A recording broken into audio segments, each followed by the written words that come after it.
Be a real kick in the balls if she jumped and missed. You three This is just the understand. story. And watch each other's backs. It's been an honor, man. We'll be waiting for you. Give a whole powerful speech and everything, and just like. Ah! Hey everybody, welcome back to the Stoneface Reactions. I'm Theta, this is Lessons, and we are back with the final episode of Requiem for Vengeance. Of course, we have a board, we have notes, and I think in all of that, we're probably going to go over everything we have to say about the last couple of episodes, so not much to go there. So I guess let's hop to the board first. And with the board comes the board change log, which is to say I changed the white line between Renee and Zydos to green. I connected Lasan to Renee with a red line. I left Solari's white due to respect of command structure. I added Yuri Kellern, connected him with a green line to Renee and Solari. I marked Lisan dead again. I added Carl, Sean, and the new type. You have Midnighter Lieutenant Long. Mm-hmm. He got mentioned. They mentioned him specifically. I don't know. I mean, I don't know what the ending on that one is. This is like the most recent thing made. He might be somebody in a different show. Maybe. Yeah, Heaton made it. Yeah, I thought for a moment that he died, but he didn't. Who? Second Lieutenant Andrew Heaton. The guy who got trapped in the truck in the flatbed. Oh, you didn't mark him as dead yet? Who? LaShawn? God damn it. Here's the thing, is I wrote all my notes, including the board change log, and then I went to bed, and then I just assumed that I did everything. Well, here's the thing, is that I had to take my notes on Kokoro Connect just this morning as well. And I'm gathering all the pictures up for that, and I'm thinking to myself, oh, wait a second, I still have these screenshots that I took of Carl and Sean and everything in my downloads folder, which would indicate to me that I haven't yet cut them up and migrated them over to the Gundam folder, which would then mean that I haven't done the board stuff yet. It's like, shit. So, I guess I just assumed that I had done LaShawn last night, and I didn't. Then again, real annoying guy. Died twice, essentially. Anything else you want to say about the board? No. Okay. So, we have notes. You have more. So, Jeans, you go first. So we start with episode 4, Nightcaller. Clearly, LaShawn is a big believer in that the best defense is a good offense. Because he just goes out to try to take the GM by himself from the very beginning. Like, okay, you do you. No, I mean, seems to be running legitimately revenge. He's revenge focused. Mm-hmm. Last episode, I brought up the cost of the Gundam shooting at individual people on the ground with its chain gun as a cost analysis. I think you guessed around $4 a bullet. Based on use and ability, I'd likely equate the Gundam's chain gun to a Phalanx, which has a cost per round of about $46 a bullet and can fire 75 rounds in a second. So about $3,500 a second to fire. Checking online, CIWS, the same that are mounted on destroyers and battleships. Checking online, it costs the U.S. Army approximately $3,636 per day to maintain a single infantryman, including pay, equipment, and subsistence. This one it's kind of all over the place, but it came to me early, so I hate that they gave the Major a bit of bravery trying to distract or stop the Fed EMS from killing the wounded, but then they smash it to pieces later on. Yes, chain of command is a thing, but it felt so anticlimactic. And that's just part of the reason why that scene later on feels anticlimactic. It's that part one, and then what happens later. Well, it feels like two different things. Yeah. Obviously, I don't, he's sticking to the same opinion he had before the fight. So, all we see is that he has the desire to do his job. But at the same time, his opinion hasn't changed through the experience of the night. which is what makes it anticlimactic. Well, I don't know that it's anticlimactic so much as... See, anticlimactic assumes that there's a climax there. And that's just like the emotional scenes between events. Like I wouldn't describe it as an anticlimax only in so much as that it doesn't feel like it's building to anything. Like if he had rally the troops, get everything, and then the music starts playing, and we see the entire contingent of Zeon soldiers there rallying up to go on a big old convoy or something, that would be a climactic moment. But this is just like a couple of people talking emotionally about what's necessary to do here. Yeah, but it seemed to be building up. Those seem to be building up to that, and then it's like, nope, never mind. That's not going to happen. Well, yeah, I mean, it would have been had it actually been building to that, but evidently it wasn't. That's part of the reason why that particular. I guess it couldn't have either because they got a lot of wounded and they couldn't they don't seem to have the ability to transport them. So I guess that was more us hoping for a thing than a thing that was actually building to happen.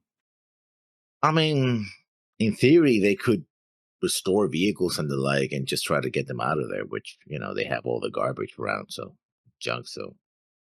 Yeah, well, I mean, that's the thing. Conceivably, but I don't know. It feels like they're working off of MacGyver rules. Your next note. Because, assumedly they're going to go back and the arm is going to be replaced on that Zaku. They do. No.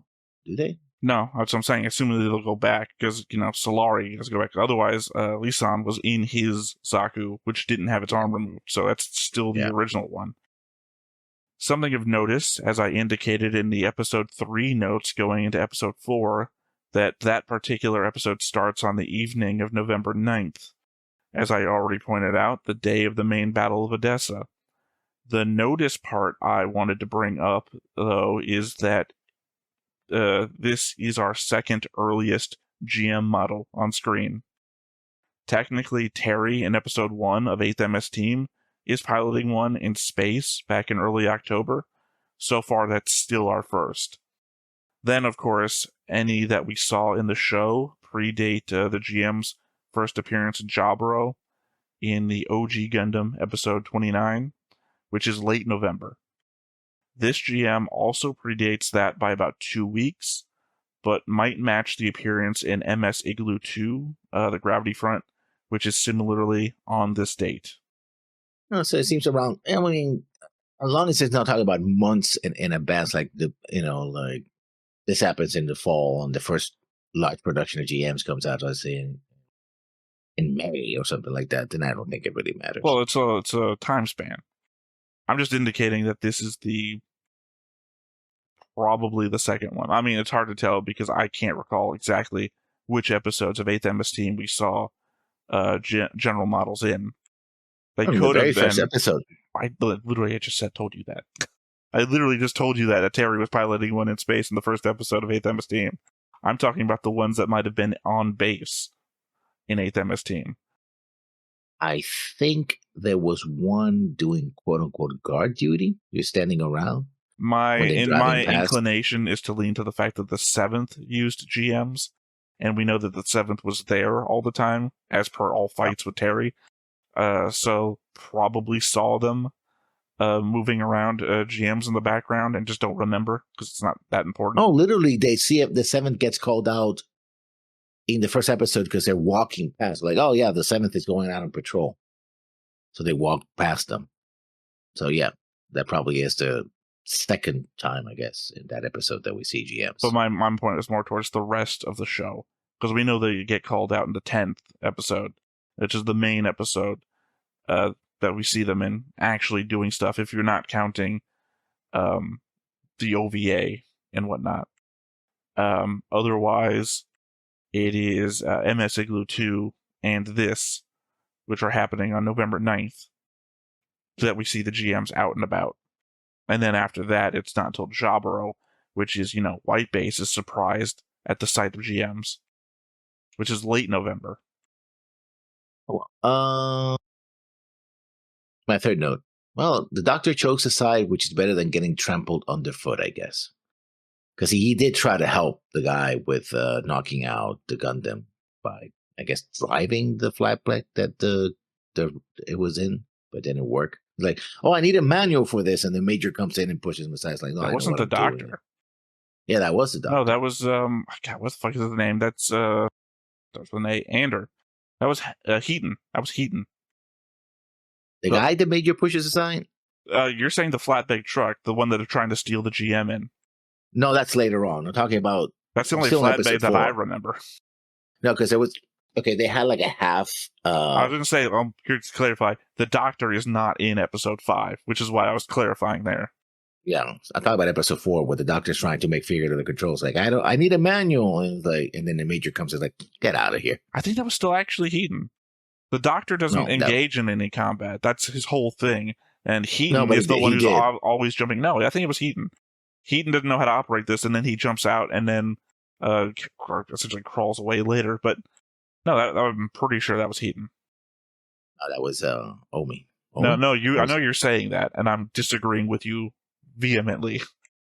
Well, that's what I'm saying. I believe you are wrong. Obviously, this is our notes section, right? So this is not something we're going to come back to. So we just got to leave this one as I disagree with you, but your comment was about this. So another small notice, 8th MS Teams Gundams were RX-79s. This Gundam is listed as RX-78EX. I've typically found that when viewing Gundam and mobile suit designations, anything in brackets tends to denote their speciality, like GMs can have G, designated them as ground types.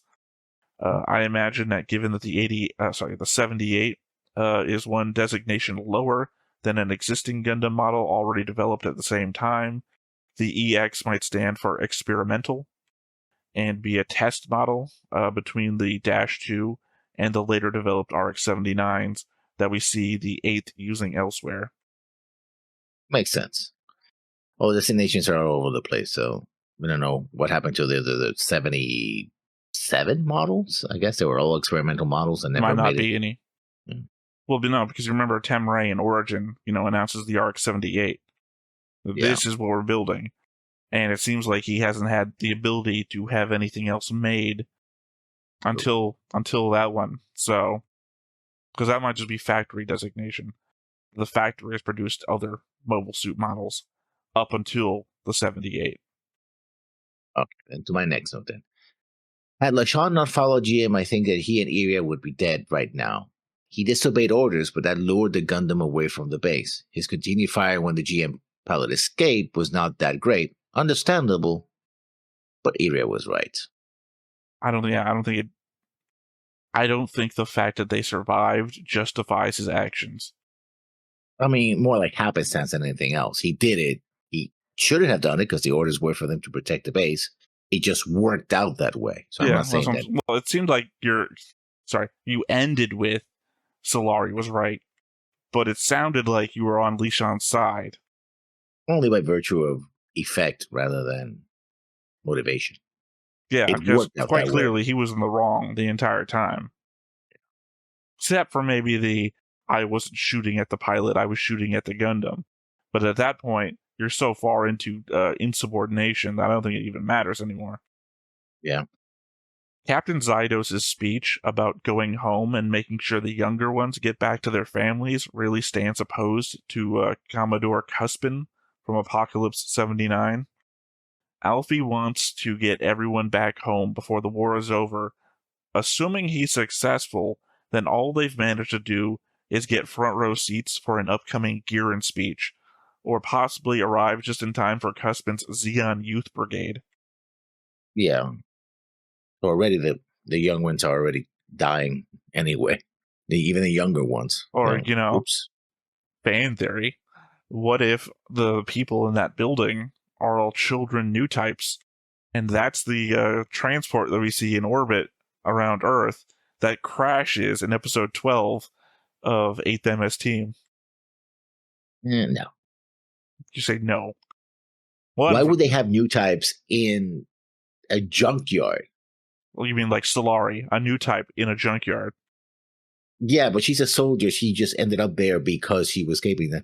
Like, we're just going to store a bunch of kids here. You know what? Literally, quite literally, they're all refugees. Remember, he even says, I was responsible for a bunch of civilians, Renee does. And You know, maybe they're refugees from a medical facility that fell to a Federation attack. Yeah, that's a lot. It's a stretch. Yes, literally fucking everything is a stretch. All you can do is take a situation as your base mark and try to extrapolate events out from there. But It's there's no literally a story you can make up. You understand? I don't. Yeah, but there's look, no one of these proof days, whatsoever. lessons, I'm gonna have to read your fucking Knights and Stars book to see what do you actually write like. Because every time we get into an argument about how narrative works, you tell me the most disinteresting stuff, and now I want to read your book just to see what you actually write like. I mean, I guess in a fan fiction universe that could happen, but then we're talking about anything could happen. I don't know. What did I say at the very beginning? I said personal fanfic, and then said my thing, and then you're like, "Well, anything can happen." Yamato could just show up and go like, "Oh, I like these Zeon people. Okay, they remind me of whatever." Start shooting people, or whatever. It's like, what the fuck did this guy came from? I don't know, from La La Land, and that's it. You know. Okay, I really do appreciate that you're just comparing my let's attach things together to anything can happen, making Shiro join the Zeon forces. All I said was literally Renee said that he was guarding civilians. Those children from a Zeon facility must have come from somewhere. And my argument, I think they were not my argument, my consideration in 8th MS team was, where the hell did they come from? Why were they in Earth orbit this late into the war? Especially when this is around the time that Star 1 and everything is happening. So unless Zeon was sending them to Earth, then the possibility exists that they are evacuating from Earth, in which case they got shot down in orbit. You know, much the same way that we saw in the Werner episode of Igloo, where they're trying to shoot down Earth Federation ship launching from Earth into space. That Earth might do the same thing to them, any latecomer Zeons trying to evacuate. And you're saying, why would they be civilians? Because they're not technically Zeon military. They would be children being experimented on by, Zeon scientists. I would consider those people to still be civilians. I think they were in the Flanagan Institute, unless the Flanagan Institute was on Earth. Yeah, technically that is the hole in my theory, but we don't actually know where the Flanagan Institute is. The only thing we know is that Lala gets sent there, and then old school Flanagan shows up on Texas. There's no indication that dude didn't move around. Certainly, we don't think the Flanagan Institute was in Texas. So he is, wherever he is, it's the Flanagan Institute? Well, I mean, more so if we try to judge it based on the movements of Lala went from Earth to the moon to the Flanagan Institute. Maybe, they could just went back to Earth, for all we know, or the Flanagan Institute's on the moon. Yeah. Hell, find that out in G-Books soon enough. Anyway, my next point then. Great speech, Alfie. Let's see how that plays out. Oh, wait. It didn't work. It was a very emotional speech, and then, oh, wow. And then it's like, No, I got confused for a moment. I was like, wasn't my last note literally about his speech? It's like, oh, yeah, it was. Yeah, literally the same speech. Yeah. Yeah, well, you're denoting how it failed to work minutes later, and my note was about how it will fail to work literally like days later. As soon as you get in space, you're gonna get pushed back into combat. Well, considering that I know you wanted to argue about weaponry from my first note, I'm assuming you're gonna argue with me about this one, because this is the one I anticipated an argument for, though did not prepare for it.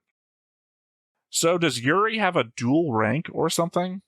We know in 8th MS team he's said to be an admiral. Here he's called a major general. The naval equivalent of that would be a rear admiral, so it could still be the same thing if the rank is interchangeable for some reason. I will say his uniform doesn't match the typical uniform for anything around his rank. For example, he has 4 tabs coming off of his collar with no pips. An ensign would only have 2 in one line. A lieutenant commander would have 3 in one line. A rear admiral would have 3 in a broken line, and by broken line I mean 2 solid and then 1 coming up over the top in a separate line of its own. Well, I've done a lot of Zeon uniform research in the past, especially when we were doing the initial design of the characters in our overlay. There is a maximum number of tabs in a uniform color, and 3 is the maximum number of tabs in a uniform color, and Yuri has 4. Likewise, the emblem on his chest could be a Rear Admiral's, except that it's missing the entire top arc that all emblems of Commodore and above have. As I always say when we have arguments about these things, the reality of the show supersedes what is true in real life. My view is always to take that what the show says is true and try to mold what is already known around that. In this case, the simpler solution might just be that Yuri is in some special service, less the secret mission stuff that affords him whatever rank he needs in the moment. I think the simple explanation is that the writers are either one show. This is specifically why I said whatever the show says is true. And I'm not going to point into. Sorry, I know you're going to make the point. I'm just trying. That was the point of my saying that sentence ahead of time. Whatever the show says is true. Writers' mistakes have to be written into the show.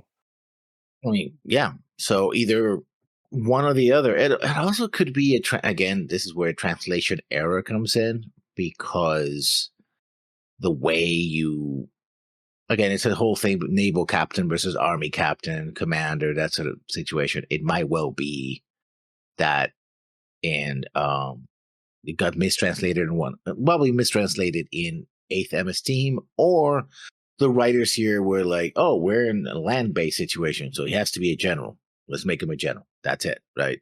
I will acknowledge that after I wrote this, I got a little twisted in my head because I did all that research, as I said before, about Zeon uniforms.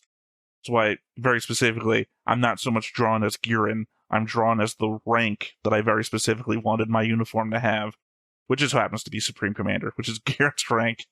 But title, really. But yeah. Anyway, not the point. That I did go and check what Yuri's rank actually is. And it is Rear Admiral. So, to what I was saying about Major General actually being the equivalent of a Rear Admiral in a cross rank thing, that works. But again, though, his uniform does not match a Rear Admiral's uniform. Yeah, no. At maximum, you would have 3 lines, 2 separate on the top with like 2 pips. And this dude's got 4 lines. But also, yeah, his emblem doesn't match. Somebody must have done a full write-up on the rankings in Zeon and the Federation, so probably somewhere. Talking about speeches, you're probably going to disagree with this, but I found it more impactful than the whole Alfie Renee conversation. I found the combo between the Doc and the LT to be heartbreaking. He offers hope to someone who is too far gone to see it, riddled as she is with survivor's guilt. I mean, yeah. But all I could think about when I was watching the scene was you and my disagreement about what she says after. Because, of course, I still think I'm right, but that's just my stance typically. Where she's, I'll see you in space, and you're like, she's talking to the doctor. I'm like, no, she's not. She's talking to her dead comrades. I think she was talking to her dead comrades, yeah, because she was looking up to Sky. Well, yeah, but in the reaction, you said, oh, she's talking to the doctor. I'm like, what? That's what I thought. That was a crazy read. Yeah. Well, it's like I'm watching it, and I'm like, is she talking to? No. It doesn't make any sense. She's like giving the gun salute, and it's like, I'll see you in space, guys. The war is not going well, Yuri says, the night of the loss at Odessa. He does say something interesting, though, when asking Solari about the Gundam. What was that one you fought like? Despite the fact that we never get to see Yuri in combat with any of the Gundams, it expresses both that there are more Gundams out there, and that he's aware of them, if not having off-screen experience with them. I would question his knowledge base, though, considering that he mentions bringing the information back to Odessa. Fair enough, though, that he might be out of the loop, considering he's been on the road and hasn't yet heard of McQueeve's loss and a nuke threat. Yeah. Although, if we go by his characterization in MSM team, he doesn't care about the nukes. He's willing to use them himself, so. Well, no, I'm just adding that to the information that he doesn't have. He doesn't know of McQueeve's loss. He wouldn't then know of McQueeve threatening a nuke. It's just added information. It literally doesn't mean anything. My next note. Hey, Yuri's back. back to step all over the narrative and send it to a god knows where exactly. Also, the animators really tried to keep his appearance from 8th MS Team, and he just feels like a fighting game character that landed in the middle of a war drama. He gets a great look. You think it's so many bonus points when it comes to character appearance in our ranking polls. Well, no, look, they knew. They're like, what is a great Xeon character that we have that we can pull in here? Like, Yuri. Fucking everyone loves Yuri. Yeah, but it's also part of the reason why I feel that scene with the Major is anticlimactic. Is like, not only is like the Major, oh yeah, we're gonna have to arrest you, which again makes sense, chain of command and all that. But then it's like, oh, we're about to do this. This is what's happening, and Yuri comes like, yeah, about that. You all can fuck off now, and I'm gonna completely change the narrative for the story right Counter now. to that, Bye. though, counter to that is that I'm happier with Yuri than I am with whatever would have happened there. Yeah, but the drama, the tension, whatever, is like, oh, we could resolve this. Whatever, like, no, whatever that's happening. Literally, the Major goes like, look, okay, what were our options really? That we were gonna have a shootout. That Lisan was gonna kill Renee, and these two would have been killed, or Lisan stands down, they do get arrested, and then we see where we go from there, or Renee just opens fire. Tells his men like. It is a build-up to one of three things, and I don't find any of them to be interesting. I find what could have been more interesting is the thing you and I came up with, that we get onto this like strong beat of the word cavalry came into my head and it replaced the word I was looking for. Convoy. Form the convoy. Let's get this on a march. We're gonna go back into space, guys. Let's do it. That would have been a climax. But I'm going to arrest them, and at least what the fuck are you doing? That was a nothing for me. That was a non-starter. No, but that's part of the anticlimactic. That was anticlimactic because no, I'm saying I recognize that is the anticlimax, but I'm saying that Yuri showing up, that was fucking fun. I got moved out of the disappointing scene into I'm interested again scene. Yuri was the cherry on top of a shit sandwich. I'm glad that I had the cherry because I'm digging my way through this shit sandwich. Except that I don't think Yuri ultimately, because what happens with Yuri is like, we're doing this, we're survivors, we're leaving, whatever. It's like, oh, by the way, heist everybody. I'm like, what? It feels very D&D. Like the GM is like, yeah, they have like 10 fights back to back. Oh, let's do a ball. They have little characters come in and talk to the king or the duke. I'm not equating it to that. My thing is that you've already established in Macross Delta that you're not a massive fan of character callbacks and whatnot that are out of place in the show that they're in. So for you, I guess following that this is like, why even be Yuri? It could have been anybody. But for me, it's fucking Yuri.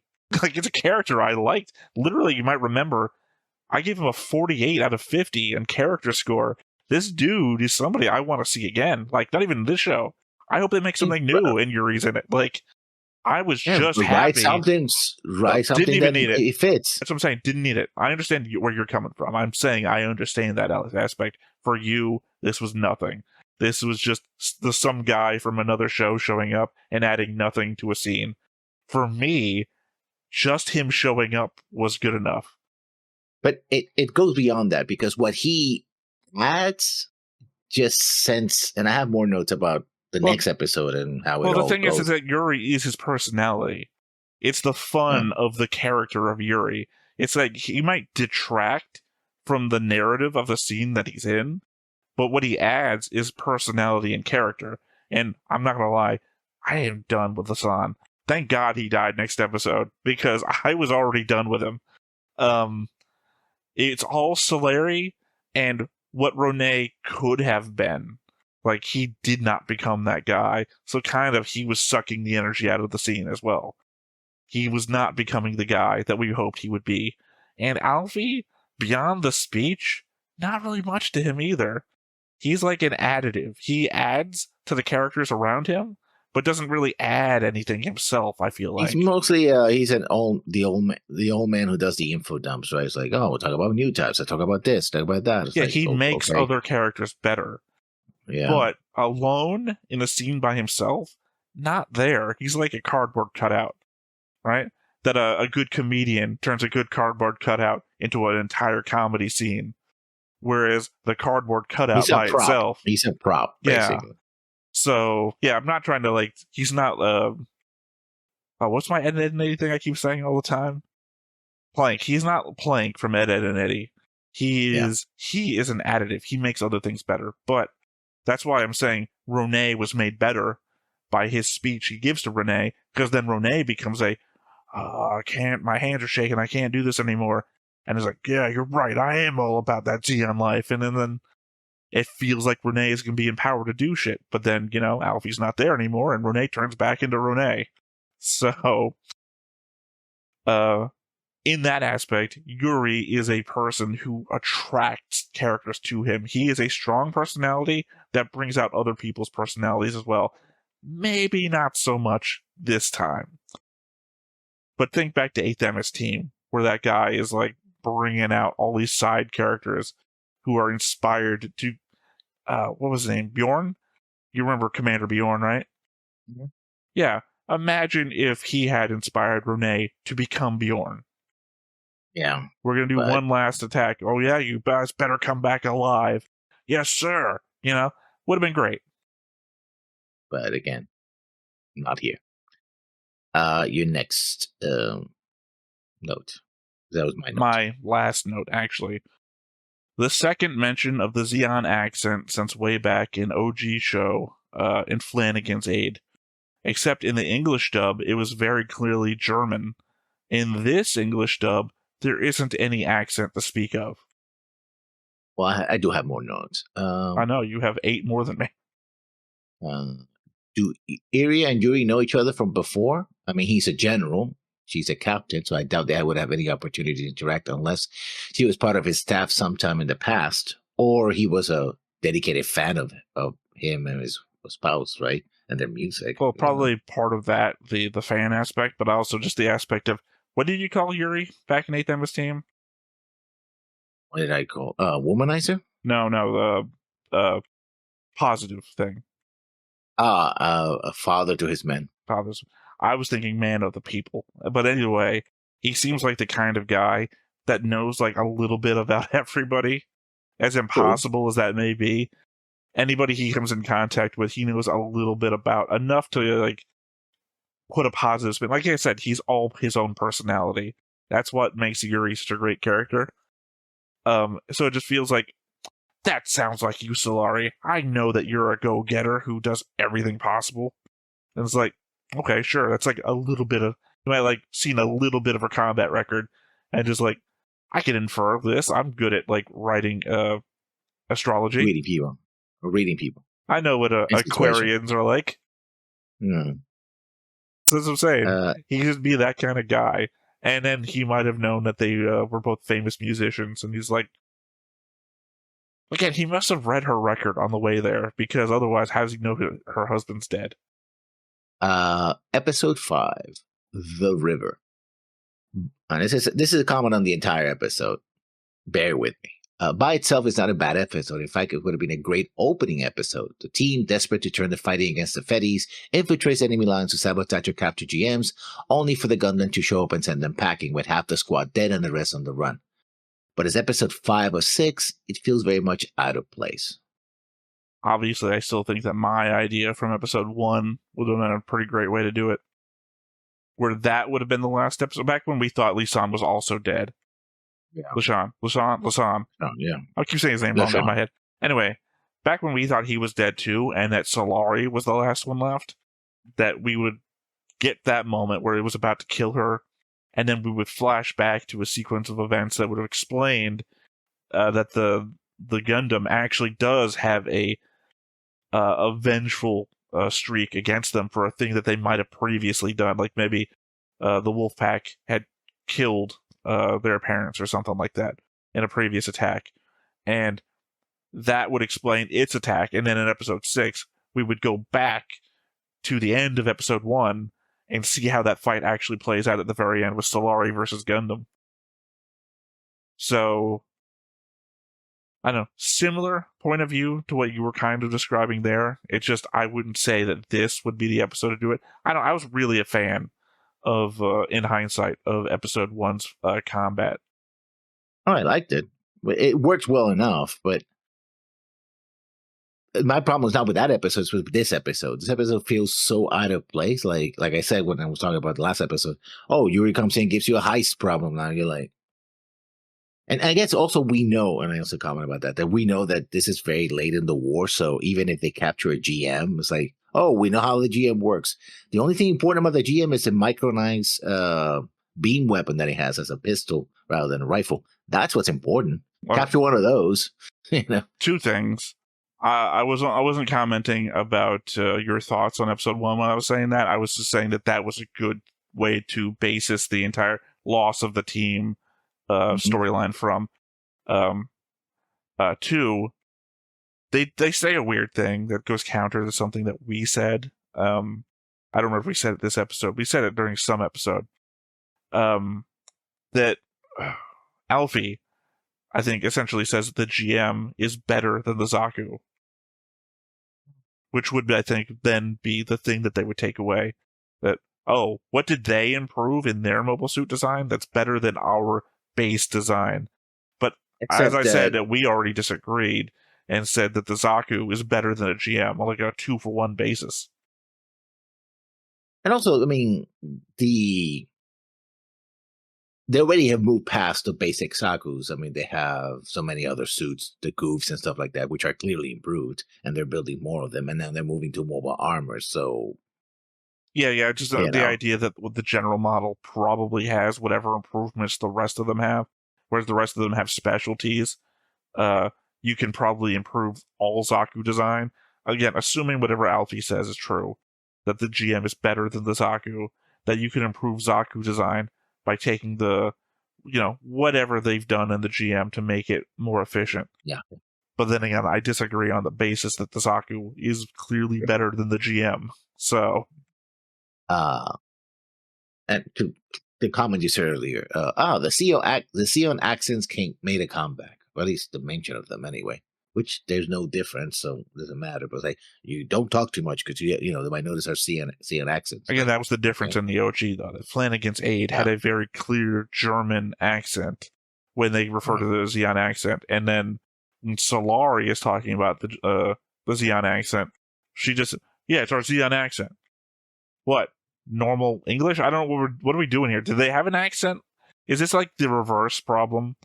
The reverse situation about when I was talking about the Black Tri-Stars, where I said the Black Tri-Stars had like a Cajun thing going on in English, and then there was no recognizable accent to me in Japanese, that if I was to watch it in Japanese, I'd be like, and then I knew Japanese accents, I'd be like, oh, that's very clearly a... Anyway, to my next note, I suppose. And this one is just a thing that just came to me, being pedantic. Like the little detail of the Fedi soldier smoking while on guard duty, sentries are not supposed to smoke for several reasons. The flare of the cigarette lighting up resets your eyes often enough to destroy your night vision. That same light can be seen farther away than the sentry can see themselves into the darkness, and even if an enemy doesn't have the red line of sight with you, if they are close enough, they can smell your presence because of cigarette smoke. I can smell you. So, yeah, you're not supposed to smoke it. No, I mean, I made the joke during the reaction of literally your target for a sniper. Yeah. I think it's my main go-to in every one of these fucking shows. Oh, what's that? Shiro's like auto-walking the Gundam with his cockpit open through the jungle, back to base. Sniper target. I think the only time I didn't have a comment about a sniper is when the GM sniper showed up. You're pretty powerful, by the way. Well, yeah, just like the only time that I didn't talk about a sniper was when there was a sniper on screen. So we get introduced to a pilot of the Gundam, which is probably the only reason why this is episode 5 and not episode 1. But there would have been ways to hide her ties to the Gundam for a bit, such as not revealing Aria's own new type abilities until later, and perhaps other tricks. And that will be the only factor, and that would only be a factor for long-time viewers of UC Timeline. In other words, if this was someone's first Gundam show for whatever reason, it's on Netflix, right, in English, like, oh, what's with her, right? And we don't mention the fact that she might be a new title to episode 3 or 4. Then it's like, I mean, they revealed in episode 1. Yeah, but we know why. I know. You said long-term viewers. I'm just saying that for us long-term viewers, they reveal it in episode 1. Yeah. Like we were talking about it, like she's going, It's like, And we they know wanted that to they keep the have identity. well, I'm saying wanted they to do is also- expressed there's a connection between the Gundam Yeah. pilot and her, essentially almost every episode. So Yeah. But they wanted to keep the identity of the pilot itself secret because they wanted to show the big scary Gundam, right? Like, I mean, keeping it a There were ways secret around. didn't matter because she's not anybody we know. Like, also the fact they don't even name drop her when we see her. She gets referred to as Kid. yeah. But the fact is that they wanted to have this sort of impersonal, well, really robotic, monstrous image around the Gundam, right? We know they have pilots, of course, but still, it's like, they don't talk. Well, I mean, that was They the don't- thing they you don't- brought up in like episode, not 3, 4, 4? Two. Yeah, 4 notes about how you liked how they were emotive with the face of the Gundam. Yeah. So I pay So- attention. I'm listening when you talk. Even though I talk over you, I'm still listening. Talking about the Gundam pilot, the Gundam pilot, also looks like she's He. 14. He. I say he? I thought it was a I know, he, a I know. she. I had the same misconception in my head, but the co-pilots, Sean and whatever, refer to them as a he. When they're talking about, they're not even paying attention. He's always playing his games. That's what they say. I guess I can fix that note then. The Gundam pilot, looks like he's 14, certainly of the same age bracket as Amuro. Amuro's about 17, so younger on the teen side.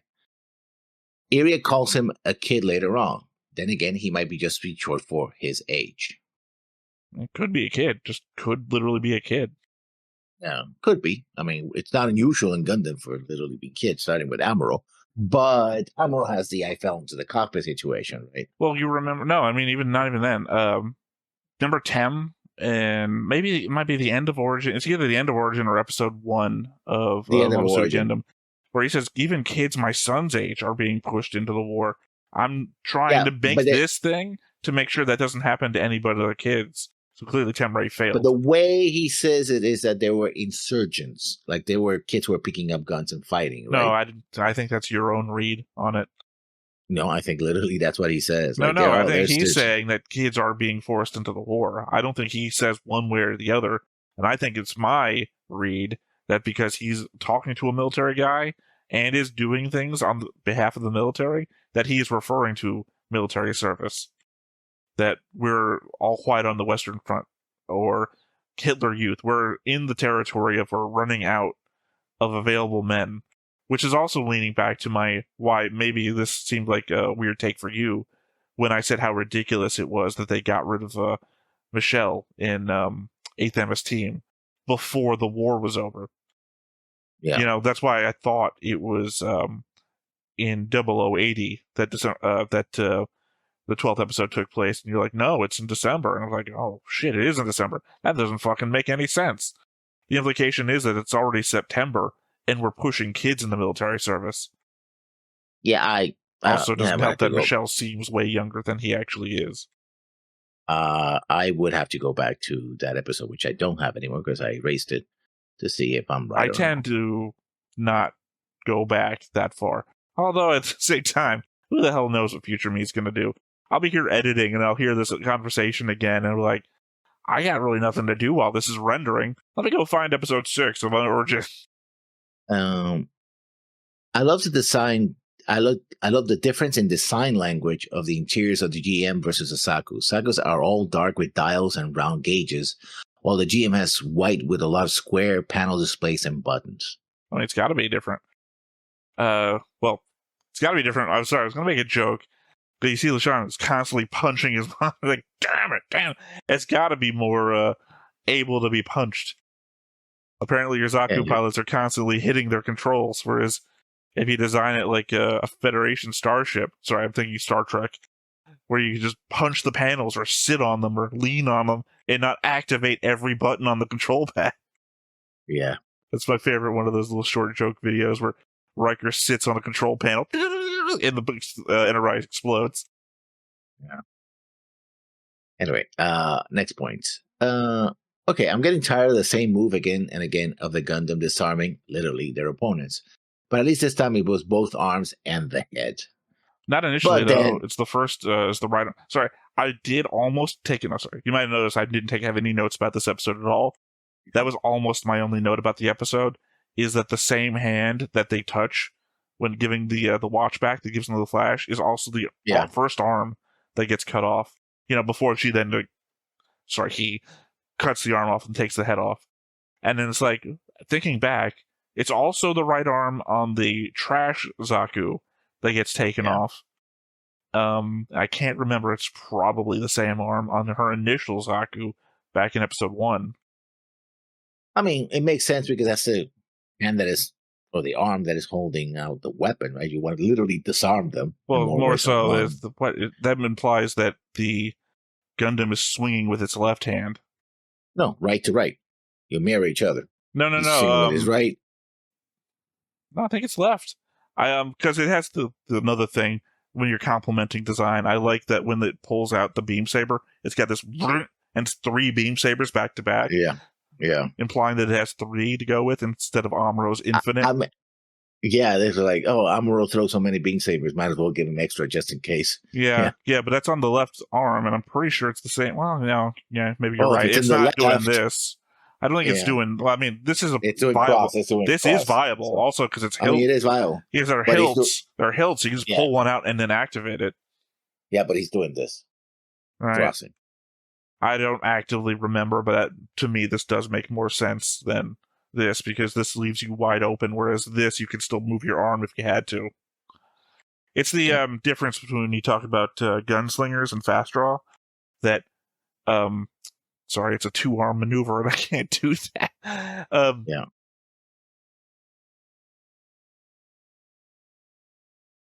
That move, that when you pull and slap your hand to get yourself in position and fan the trigger, is a faster firing move than reaching across. Yeah. One thing I didn't put in my note, but I'm gonna add anyway. The thing I didn't like was like, I took out the head and I'm gonna kill it instead of just stabbing it with this the sword. Is like, I'm gonna drop the sword, take out my rifle, and now shoot. Which of course gives opening to LeSean to come running in and I think that's because they don't want to kill him. That's it's an ongoing theme that especially after Solari stops LeSean from attacking when the other pilot's trying to escape. But mostly the Gundam pilot has been giving pause almost every time that they've gone to kill Solari, and I think it's because of the new type thing. The same thing that gave Amuro pause every time there was somebody he had connection with. Could have killed Dozel real early, but gave him time because he saw that weird, was it like an eagle? Shadow thing. Shadow eagle effect? That the connection between new types is just an element of, God, it's hard to kill you. I can't quit you. But, also at the very end where it becomes very clear that the new type is seeing Solari escape. And it's just like, it's just going to let him go. LeSean is dead and Area is dying. This mission was a failure from the get-go, and not just because of the difficulty, but also acquiring a GM at this stage of the war wouldn't do much to change the situation for Zeon, which I already said, but that was my final. Well, I don't think it's a failure from the get-go. They were almost successful. I mean, they got found out pretty easily, actually. Well, I mean, that's Heston. That's Heston? Whatever. That's our driver guy. But even then, I think if they didn't, decide to try and take out the GMs, the other ones, and just, booked it, they could have gotten out of there. The idea that maybe the Midnighters are still in the area, hey, we're capturing these, so, you don't have to hide anymore. It's fucking known what you're doing. Get the Midnighters. Yeah, but you want to disable the GM so that nothing changes. No, that's what I'm saying. No, that's literally what I'm saying. If you had if you had booked it instead of, you wouldn't be in the position for the Gundam to immediately kill you. The pilots still have to get into the GMs and activate them. You might have enough time because we saw the Midnighters were in the area that you'd have 2 goufs backing you up. No, actually, they said that there were zakus. No, I think they were They goofs. They had no, the head design of goofs. they said that the Midnighters would not stick around too long in behind enemy lines. Yeah, it doesn't mean they're not might still be around. They just might be moving territory to territory. Stay on the move. Doesn't mean that they're going back to base. Yeah, I have but to you believe can't that they're counter called that. Midnighters because they stay around at night. Yeah, but I wouldn't bet my chances on that. I still would have booked it instead of sticking around to fight. Sticking around to fight is how I lose most RTS games. Well, they didn't just 3 shots and he was going to leave, and then that's where the Gundam appeared. There's no indication of that. He might have been planning to hold down the base until the rest of the people got away. Like, he might have been trying to hold things down to make sure the other team, wherever the fuck they were. But, like, he was also attacking the GMs that were unpiloted instead of saving his dude who's under fire in the truck. No, they ran away when he got up. Not immediately. They were still attacking. The only reason they ran away is because he was a fuck up at piloting the thing and, like, stumbled around their area. Like, oh no, I'm gonna get crushed by this thing. Otherwise, they were still surrounding the truck. That dude was in danger. But he decided the bigger threat was the two or three? Must have been three GMs. 3. Well, I'm thinking there's 3 other pilots. I know I only had 2 on the board and the kid, but there was a third guy who, even in the SDH subtitles, is just labeled Man 3. So I figure the dude's not important, or has the same voice actor of one of the other guys, so he didn't get a speaking role. Either way, I would say that, destroy them and then get out. I'm not saying I don't understand what you're saying. I do. Take care of them and you've got nothing to worry about. But at the same time, that didn't pan out, did it? My point is that the goal is to capture these things, which is to say, I would just fucking run away. Fucking run away and hope to get away with it. Well, because, we know what happens if they do the plan that you think is right, which is failure. What's the worst that can happen with my plan? Failure? So equal? Yeah, no. The only reason why he screwed up is because the Gundam was still there, which Solari should have known, but didn't tell him, so he didn't know. So, Well, Solari would only have had an inkling that was true. She knows the pilot is there. She didn't know if the Gundam's there. Also, the fact that the Gundam was hidden away in a hangar. So, yeah, but even Alfie, if you told Alfie, hey, the Gundam's here, which, by the way, how would they? Alfie isn't the GM and she's on the ground. Even if she said that, Alfie would still have to figure out where the Gundam was. At which point, I would think the time that he would spend looking, or even just blindly firing in locations, would be the same amount of time it took for the Gundam to show up and take him out. He might just be a little bit more cognizant of... remember, the fact is that the Gundam kind of snuck up on him. It's like, open door, gun. He might have been looking out for a thing. Because not for nothing, 18 meters tall. You'd think you'd see it. You're also in another 18-meter... with an robot. Improved sensor package with cameras all over it. Remember, these things can see behind them and everything. Oh, that's it. Those are my notes.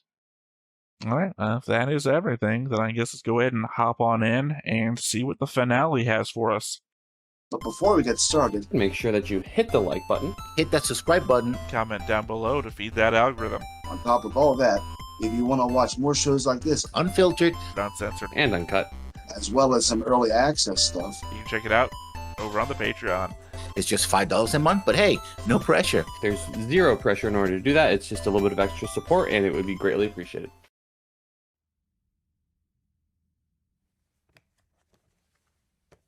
No, flashback time. Barefoot? This is Netflix.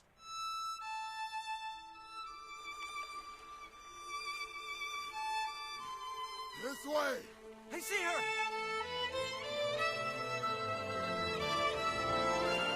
He looks nice in the dress.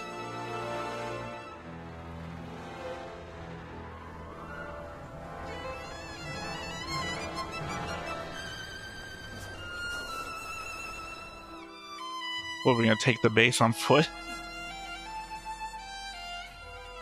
Like, how far away from it is it? She fell into the river. Is she gonna make it, Doc? deeper still.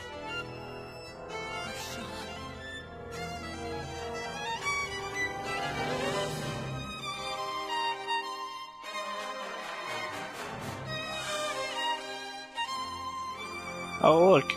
It's like Lala. With a little bit of The Shining. I mean, it literally is like Lala. You remember Lala's dress, like, Yeah. morphing out?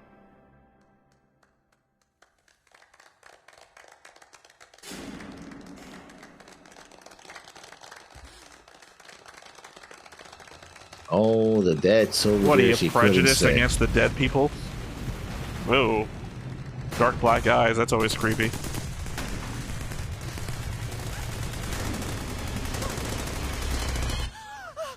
Yeah, but it wasn't your fault. Captain. Still feels Also- guilty, though. Also, Requiem. Yeah. Looking for vengeance.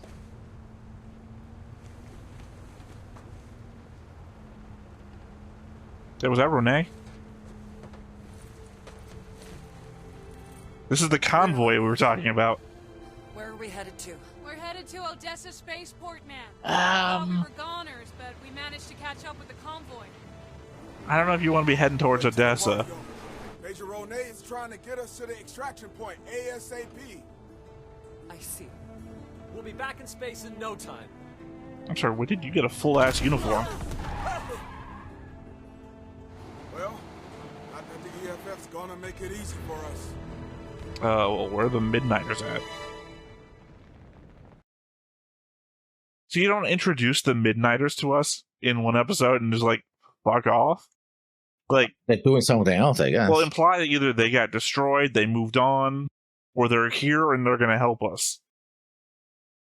Also, weren't you fixing a Zaku? Where's that at?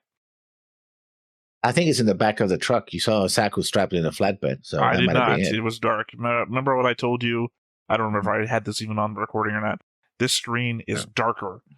When I do a rewatch and everything, I watch on this Yeah. screen, and that's when I notice more stuff. Yeah. So the nighttime scenes, real hard for me. Well, it's daytime, but still. No, it was nighttime when they pulled up. I thought Yeah, you were but implying when when- they pulled up, if I was supposed to No, see no, no. something back. No, later on it was daytime when she Well, wakes then up. I was paying attention to other stuff, like when I pointed out, is that Renee? And Yeah. it turned out to be Renee. Yeah. Also, real disappointed in this whole watch motif in the opening. The watches had like very little to play. The opening is filled with a tick tock. Time was going to be a factor or something like that. Yeah, well, they're running out of time, I guess. Yeah, but they always are running out of time. If you're Xeon, you're running out of time. Convoy to Oblivion. Oh, that's nice.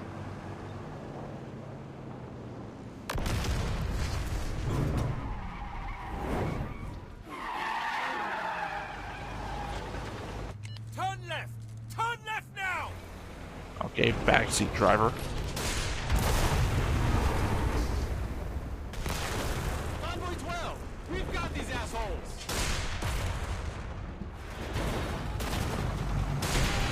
Oh hey, classic Xeon tanks. Damn it, the EFF is taking this city by storm. Yeah, it's like they There it won is. or something. It's already been annihilated! Stay focused. How you feeling, Iria? They're gone, Alfie. I failed them all. Nonsense. In the middle of a convoy chase, when you're being shot at by tanks, it seems insane to be asking, how you feeling right now? We're soldiers. It's what we do. Yeah. They You were die. my responsibility. They were on me. Iria. I'm hurting too, but I'm not about That's to it. blame you. It was a Gundam. And the cold-blooded killer at the Also, what's the control room. doc doing here? Gundam. I understand he must have helped Just a Solari, kid, Alfie. but what's the plan? You're in a Xeon truck heading for a Xeon base with the EFF attacking Survive you. this war and go home. Same as us. He killed your entire unit, Iria. And if it wasn't for LaShawn, he'd have killed you too. You think I don't know that? I know what he is. But he's probably not that much older than my own son. not responsible for everyone. This is war. You've got your own kid to worry about. Well, he's not here, though, so... Focus on getting home. I think that's one of my also negatives about the show. It's filled with visual metaphor that goes nowhere. All vehicles, retreat behind those buildings now! Like hell I'll ever come to Earth again! Say that after we get back to space!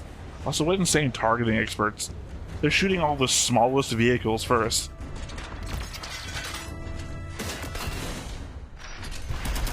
So you're telling me that's a Zaku? That is Well, a that's a- goof. That is a goof. But That- I don't that's think the that was. Midnighters. Midnight Alpha to Convoy 12. See? We'll clear the road. Midnight. Request that you change course for the HLV transport stopped at the port of Odessa. Knew I wasn't fucking This is crazy. Major Ronay. We're assigned to the HLV at the spaceport. ESF has taken the spaceport, sir. All the HLVs have been grounded or destroyed. Also, we actively witnessed the last one launching. Understood. You heard them. Head for the port. Convoy vehicles, we're changing route. At least Rene still maintains his that he's a practical person, right? He's like, Oh yeah, no, "Well, we I'll gotta arrest do-" you in space. Midnight Alpha, can you escort us to the port? Apologies, Make it. sir. EFF mobile tanks have gotten into the city. They get close enough, they can fire directly at the launch site. Our troops need to rally there to stop them. God damn it! These EFF bastards! Major, What? my Zaku can join the fight. Are you fucking kidding me, Iria? You heard him. None of us are getting back to Yeah, I space really don't unless understand you why you stop weren't them. on that truck to I begin can do with. it. He was being operated on. She's literally the only pilot left, You though. prepared to die here, Captain? Operator on her on that truck and get her fucking into that Zaku. We all have our duties. You know that, Alfie. Major,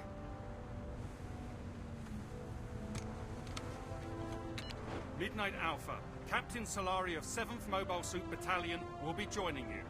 Roger that. Glad to have a Red Wolf on board. Captain, By the way, you almost tried to kill me the other night. a head laceration, and most likely a concussion. You shouldn't Dr. force yourself. Kazuga, thank you for patching me up. I thank all of you for saving my life. Now it's my turn. Tough as nails, Captain. Tough as nails. Pull us alongside the trailer.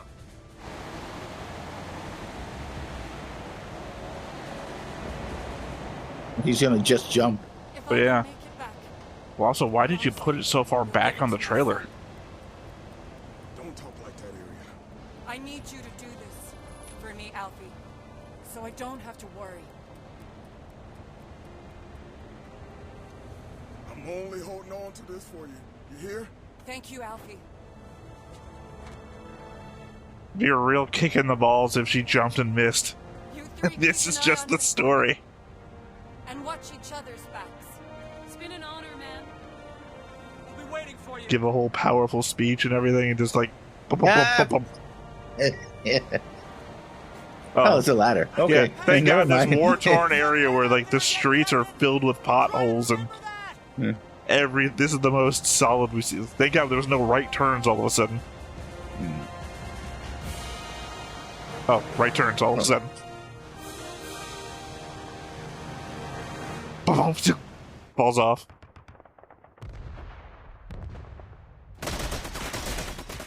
People say we ruin scenes.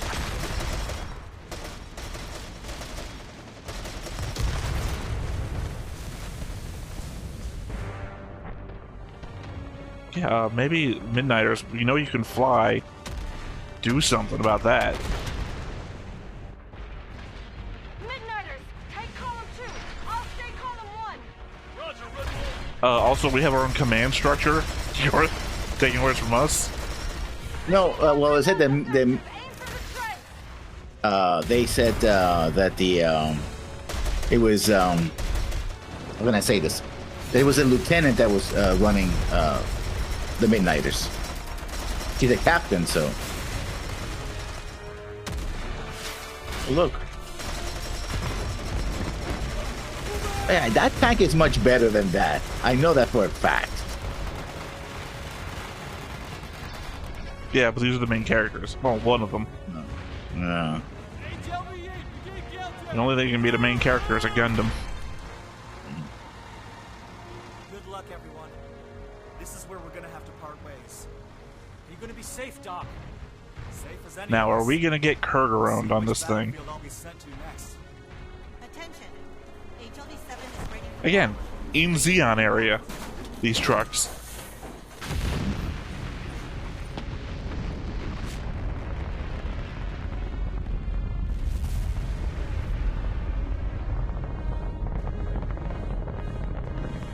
I mean, if there was a GM sniper around here, they'd be Thank you for fucked. looking after us. Thanks for everything. Just doing my job. Now get home safe. I'll see you again, Honey. I doubt it. Take care of yourself, Doc. And now the whole thing explodes.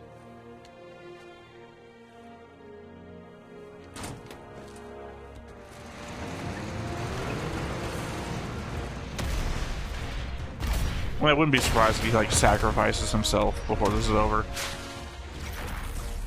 Oh, come on. That's bullshit. I think that's not bullshit. Highly unlikely, though. Also an explosive ship.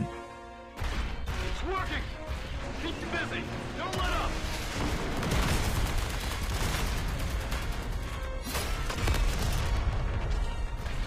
I like the well, there it goes. I don't know. In one shot, it looked well above the cockpit, and the next one, it was like right there.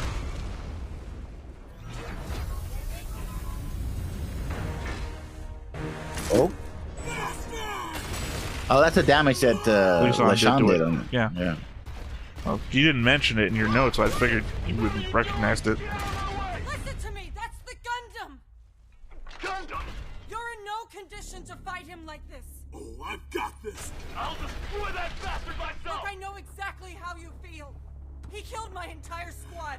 But where your head's at, you're not seeing things clearly. He's right behind you, though. And what's your plan, Captain?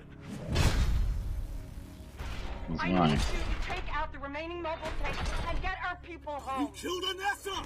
Revenge won't bring her back! I will stop the Gundam! In a couple weeks from now, there's a guy named Shigeru Yamada, and he's going to pull the same thing with a guy named Norris. All of us. Exactly in reverse, though. All right.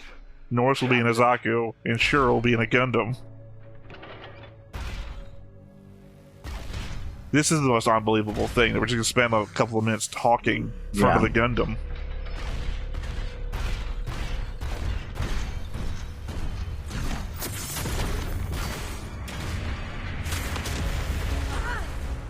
Also, how come they always cut the shield in half? They don't cut the arm behind the shield.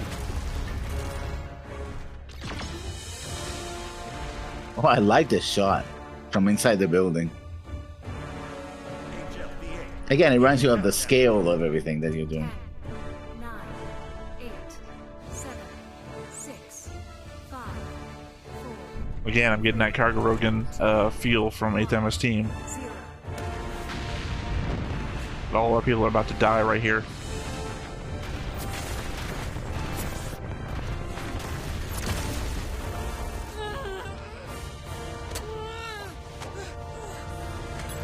Gundam pilot, can you hear me? This is Area Solari. We met at the EFF base. You returned my watch. You know who I am. The Earth Federation's won. We're just trying to retreat. Please, let us go. To surrender. If we let you terrorists off the planet, you'll just attack us again later. Fair enough, true. Not anymore. There's no need for us to fight. Help me save lives here. Save lives? You started this war. But I can. Yeah, it's arguable. I mean, technically, they started the war by being the they wants to declare war, but It's hard for you too, isn't it?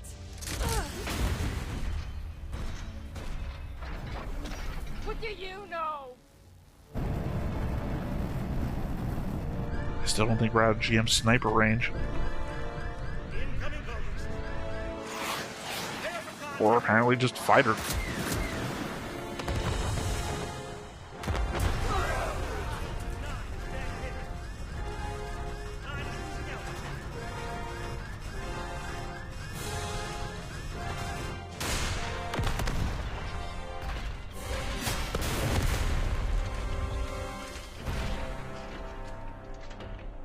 Shit! There's only one HLV left! You and I, we're alike. We're the same. No! I'm nothing like you! Then why are we talking right now? How do I know what you're feeling? Do you want to kill us? Answer me! I'm actively swinging a sword at you. And shooting you. I never had a choice! Oh, there's my right arm again. Sorry, left arm. Yeah.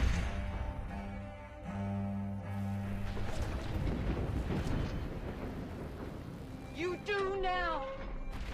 I'm a mother. I just want to see my own son again. You can understand that, can't you? Mother? Oh, trigger word.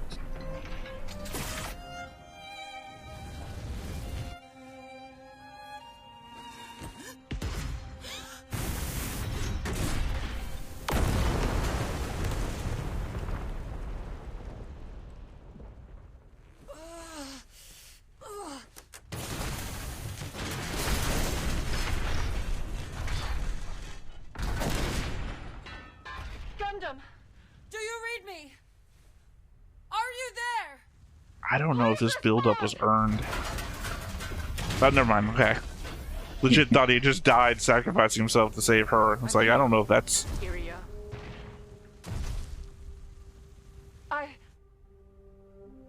I don't know what to say. You're right.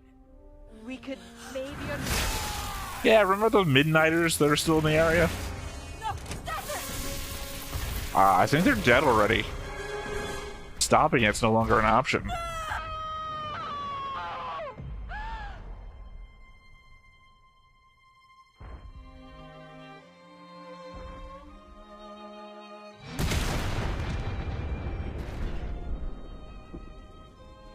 I don't even know if it's worth the slow-mo. I mean, the kid's dead. What have you done? You just saved my life. What's wrong, Captain? Red Wolf, Midnighter, let's move. All HLVs have lifted off. I just needed a little more time. We still have a Zanzibar waiting. Just a little more. All right, let's move out. You have to figure how weird this looks to everybody else. Yeah. Also, take the fucking Gundam. I recognize you just like. I think they're still going to be under attack. More enemies are coming. They don't have time to take the.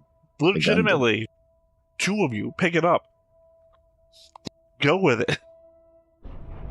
If we still thought a GM could win us the war, what the fuck is the Gundam gonna do for us? Roger, HOV-8. Welcome back.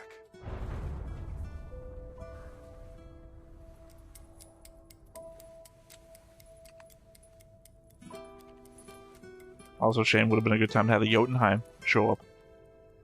The deployment Really attach of everything together. mobile suits changed the course of the war. Zeon forces were driven completely out of Europe and Asia. Yeah, not completely. Still one base in Asia that we know about. To go home and be with my son. But I have seen firsthand how this war has forced children to become soldiers. How You have could I no live idea. knowing that more will suffer this fate? I joined the Zeon remnant in Africa. Ah, wrong direction. I was hoping she was going to become top. The Federation still raged. What I found there, those with no home to return to. Soldiers consumed by hatred, seeking revenge for the fallen. Those who dreamed of dying with glory on the battlefield. Well, that certainly sounds like a story I'd want to watch. Be my grave. For as long as there is a chance to give children a future without war, I will fight. She's like a Dawn, basically. I mean, it feels like it's setting up for a new story. Yeah. But I'll be honest, they committed the cardinal sin of introducing a story slightly more interesting than the one you're proposing. I want to see about those Xeon people in Africa that want to fight a war for revenge and, not letting everything go. I don't want to see the I'm going to fight for the children story. I think that's going to be a major story going forwards in the regular stuff that we're already watching.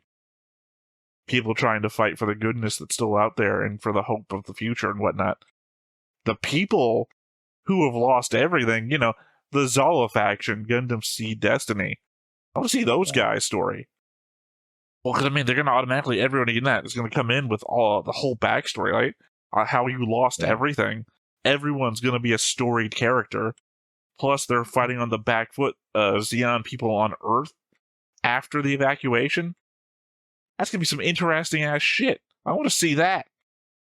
Yeah, so, it's a good show. I think, again, if I were to rate all the episodes right now, I would put the last episode to be the worst episode. No, disagree. Because it's just because it's completely out of whack with everything else. But yeah, this was a good series overall. Oh no, I really love the series. I would say episode 3 was probably the worst of the bunch. Just established the junkyard base and everything. Yeah. But very little actual world building goes on there. And the majority of the greatest parts of those character interactions come in episode 4 and beyond. Yeah. Overall, pretty solid. I know there were a lot of people like, I don't like the look, whatever. It's like, no, it actually, for basically being a primarily, well, that shouldn't be a strike against it, but it can be, an English version of Gundam, right? Which people have been trying to make for a long time. Actually, it was pretty solid. Man, I don't dislike CGI movies.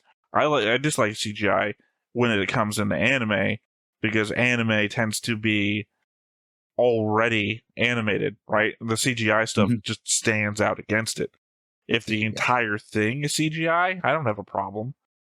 Either way, I really like this show. It was pretty solid. I would say it's anime, yeah. Huh? It sounded like you were about to say shit. I really like the shit. No, it was pretty... No, it was really good. I would say it's still anime, because it's mostly Japanese animation, whether it's CGI or anything else, it's still anime. Next up, I think, is War in the Pocket. Nope. Want to take another guess? There's a very limited field of things you can guess from. We're close to the end of UC-79. Yeah. No, I don't. I think no. I think there's only like 2 things left, and I think you guessed one. It's not Z. It's not Gundam Z. That's post. Yeah, no, that's after the 1 Year War, and I think most people say Zeta. Zeta, yeah. It's only till you get to double Z where we stop saying Zeta for some reason. Zeta. And that is years after Zeta too, apparently. Yeah, it's 91 or 92. I'll give you a hint.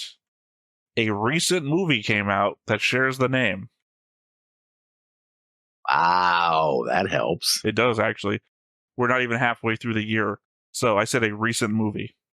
I'm not really keeping track of this year's movie, so I feel like you've also commented about this before. You actually have. You've commented about this fact that this movie shared the name with the upcoming movie, so you're aware of the movie as well, and have mistakenly not been able to name the other one for confusion of the recent movie. Except then right now I'm blanking out. Okay, second clue, the last one, because I just want to play this as long as I can. Kaboom. It's probably a bad clue, actually, but whatever, I said it. Yeah. What doesn't explode in Gundam? Come on. Yeah, no, that isn't actually the clue. That's why I said this is a bad clue. I just didn't know what the sound effect would be. I guess maybe like... That's bad, too. Not good with sound effects. Thunderbolt. As per the recent Marvel release, Thunderbolts, which you said, I thought the other one wasn't Thunderbolts because a recent movie came out called Thunderbolts. Yeah. I think the last time we discussed with the last couple of things. The Thunderbolts, yeah. Well, that's what I'm saying. You referenced it before. I think, again, the last time we were talking about how many shows were left in the 1 Year War. Mm-hmm. Yeah. that I haven't seen anything, which is good, which is very good. I got way too much to catch up on if I was going to start doing Marvel stuff again, because we're at the point now where you can't just watch the movies; you have to watch the TV shows too. And I'm tired. I had enough of Marvel. I would say I'm not burnt out, but I haven't watched a lot in a long time. Yeah, well, I don't know anything about Thunderbolt except that the soundtrack is something you're probably gonna love and I'm probably gonna fucking hate. It's jazz. Oh, well, it depends. I mean, I grew up with jazz, so mostly Latin jazz. So, I believe Thunderbolt was back when you originally suggested that we watch Macross Zero. Mm-hmm. Yeah. That we did a trailer watch through of a bunch of the suggestions so that people could vote on them, and I think Thunderbolt was in them. And that's what I remember, is that Thunderbolt had a jazz soundtrack, and I don't even think jazz is music. Like, I will acquiesce that electronica and EDM and all those other like forms of that kind of music is music, because there's times where I have liked that. I just didn't like the Macross, I was going to say Macross Alpha. Macross Plus. I didn't like the Macross version of that. That was just not my taste in that. That was just bad for me. Whereas the stuff in the Thunderbolt trailer, that, when a jazz musician just goes off the cuff and starts doing whatever they feels right in the moment. Yeah, when it starts riffing, yeah. Yeah, that's what I think Thunderbolt sounds like to me, and for me, that is... Stomp is more music to me than that is. Well, that's actually the beauty of jazz, that they can just do things on the spot. Yeah, but that's not the beauty of anything. Like, Stomp is people making music with just, like, objects and shit, and it's like, okay, I can hear where this is going. Jazz is what I would say if you were trying to kill a cat without anesthetic. Yeah. Wow, that's something. Well, I mean, that's my example of that. That it's not even, again, to me, it's not even music, but more than that, it's something I don't even want to hear. Like, It is bad to my ears. Like, I would try to avoid it if I heard it in passing in real life. Like, if I was walking through an outdoor mall and it came on the speakers, I would duck into a store, just whatever the nearby store would be, until I thought I can get out and get away from it. Yeesh. That's what I'm saying. That's whatever I said about Macross Plus's soundtrack would have been a glowing review versus what I said about the Thunderbolt soundtrack. The thing is that Griffin likes that music too, so it's just like, to me, it sounds like an assault. To check it out, then. No, you don't. Well, I'm talking about the show we're going to watch. Yeah. So don't check out the trailer. We're going to watch the show. It's going to have the same soundtrack. Unless you're a viewer, in which case, go check out our trailer. It doesn't even matter. Don't even do that. It's going to be me and Griffin's opinion, which is going to be way different than whatever me and then Lesson's opinion is going to have. Even though me and Griffin disagreed on stuff, I feel like we tried to work together. Unlike me and Lessons, who I think are trying to verbally kill each other sometimes.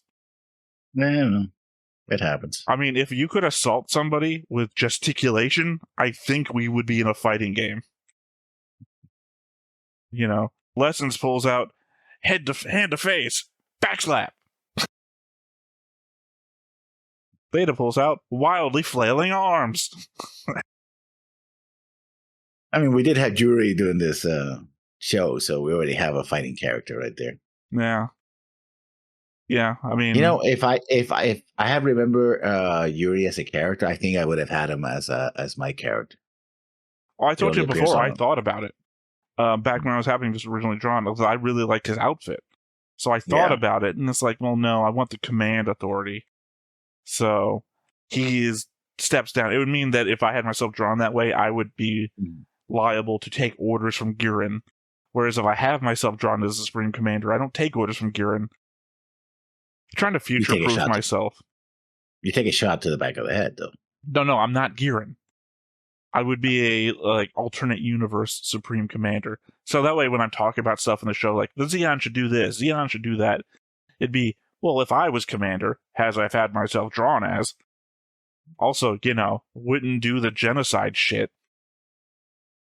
We would be focusing on Zeon as a war of independence, not on the supremacy of the Space Noid, because I think I already expressed this opinion back in Origin when I said it's odd that the Zeon soldier can stand up to the Earth Federation soldier in anything like a hand-to-hand basis, because you'd figure being in space far longer would actually weaken you physically, and then I brought up the whole thing about the Zeon soldier actually trains harder than the Earth Federation soldier, based on what we saw. So it's like, okay, they're making up for their inherent weakness with more training. It's like you've seen them in The Expanse? I've only seen up to when my favorite character died, and then I was like, I'm done. Yeah, but one of the things is that the MCR trains much harder than UN troops because they come from a weaker gravity. Well, and they take pills and they have like power armor, so they can, But again, that's what I'm indicating, that back in Origin, when we saw the training, I even likened it to Ranger training, I think, which is to say the normal Zeon soldier does the physical equivalent of Ranger training, not not every Zeon soldier is a Ranger. I'm not saying they do the exact same training. They do the same weight marches and everything. That Allura, I think, was Ranger. She mentioned that, this reminds you of Ranger. This is tougher than Ranger training, she says. I don't remember. Again, I'm just leaning back to what I said during Origin, where I was like doing the math on what they said they had to carry for how long and what the normal U.S. soldier does versus different branches. And it's like, okay, if you think that the EFF would be the stand-in for the normal U.S. soldiers training, then that would mean the Zeon soldiers are going above and beyond that in their normal like boot camp training, which I guess, again, they'd have to, because even if you thought that being on the side would be still gravity equivalent with the centrifugal force, they still spend a lot of time on ships that don't have gravity systems, which means they're spending a lot of time in 0G, which is like, I think, reduces bone mass and weakens musculature. So they would still have, by default, a lower strength, I would assume. All right. Gone well beyond the subject. So anything else you want to add here? Not really. I guess the only other thing is I keep thinking about taking notes on that extra history of the Universal Century video that we watched, because there's been no place to just throw that in yet. But it's like, I keep just not doing it. I want to, even though I think it's not going to be canon, because it does say things about like specific side 2 people and whatnot that we've never discussed before. So I do want to come back to that at some point. Otherwise, I guess that is it for the final episode of Requiem. Tune in next time where we'll be entering into Thunderbolts and not the one with General Ross, although it would be funny if there's a character in Thunderbolts whose name is Ross and is a general. Either way, I have been Theta. This has been Lessons. We've been Stoneface Reactions, and we will catch you next time. Bye-bye. Hey everybody, thanks for watching another Stoneface Reactions. If you have an idea of another video we could go ahead and watch, go ahead and put it in the comments down below and we'll add it to the wheel. Be sure to like, comment, and subscribe, and let us know what you thought about this video and what parts you liked. And until then, we'll see you next time. Is this too goofy?